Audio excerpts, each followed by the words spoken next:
Bonjour, bienvenue sur la chaîne Top Math. Dans cette vidéo, je vais vous montrer comment créer un puzzle qui consiste à transformer un hexagone en carré, ou inversement à transformer un carré en hexagone. Pour commencer, je vais vous montrer tout de suite le résultat obtenu. Donc je pars avec l'hexagone tout construit. Donc là je vais enlever toutes les pièces pour reconstruire mon carré. Donc je les place une par une. La difficulté avec le triangle, c'est que comme ça ressemble à un triangle équilatéral alors qu'il ne l'est pas.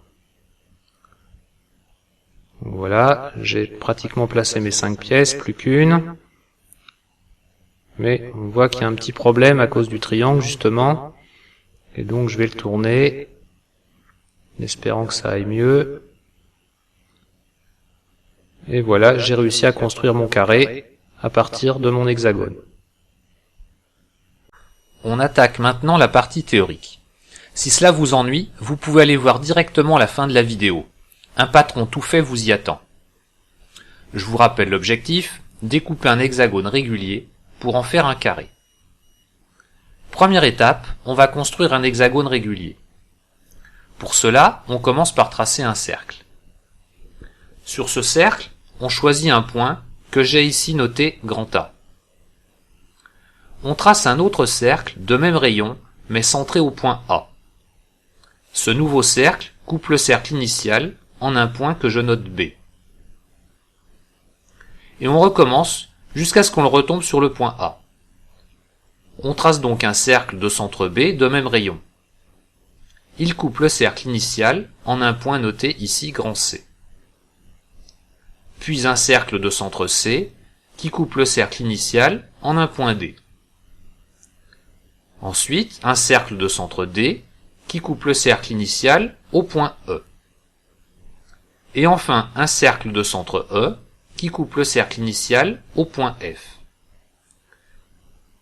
Pour vérifier que votre construction est correcte, le cercle de même rayon centré au point F doit passer par le point A.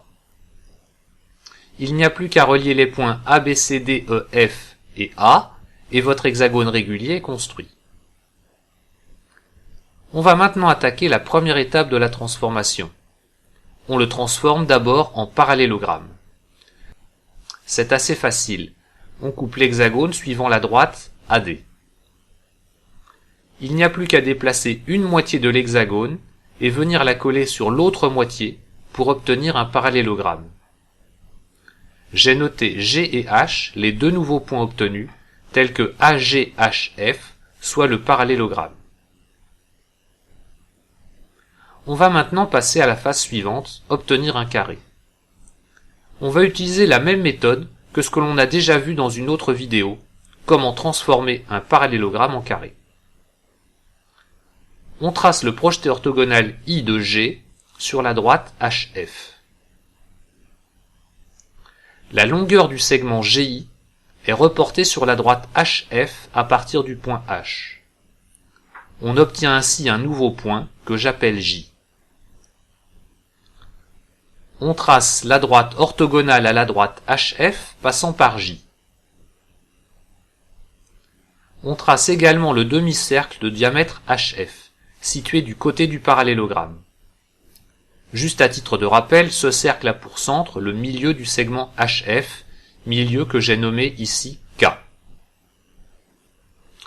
On note ensuite grand L, le point d'intersection de ce cercle, avec la normale en J à AF que l'on a construit juste avant.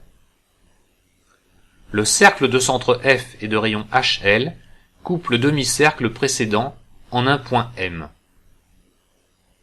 À partir de ce point M, on va construire maintenant deux points. La droite HM coupe le segment AG en un point noté N, et le cercle de centre M passant par F recoupe le segment HM au point P. Oui, je sais, dans l'alphabet, il y a aussi la lettre O, mais je n'aime pas, elle ressemble trop à 0. Les deux cercles de centre P et F, de même rayon FM, se coupent en un point Q. L'autre point d'intersection est déjà sur la figure, c'est le point M. Ça y est, la construction est terminée. Il n'y a plus que le découpage à faire et à déplacer les pièces du parallélogramme pour obtenir un carré. Si vous n'avez pas le courage de faire toutes ces constructions géométriques, voici un patron tout fait. Vous avez juste à le reproduire et à le découper. Le découpage dans du papier est très facile, mais pas très robuste. Utilisez plutôt du carton rigide. Si vous préférez faire le découpage dans du bois, déjà attention de ne pas vous blesser, demandez de l'aide à un adulte. Ensuite, il faut prévoir l'épaisseur de la lame. Il est donc préférable de faire les pièces une par une. Voilà, cette vidéo est terminée, j'espère qu'elle vous a plu. N'hésitez pas à me laisser des commentaires pour me donner votre opinion. À bientôt sur la chaîne Top Math.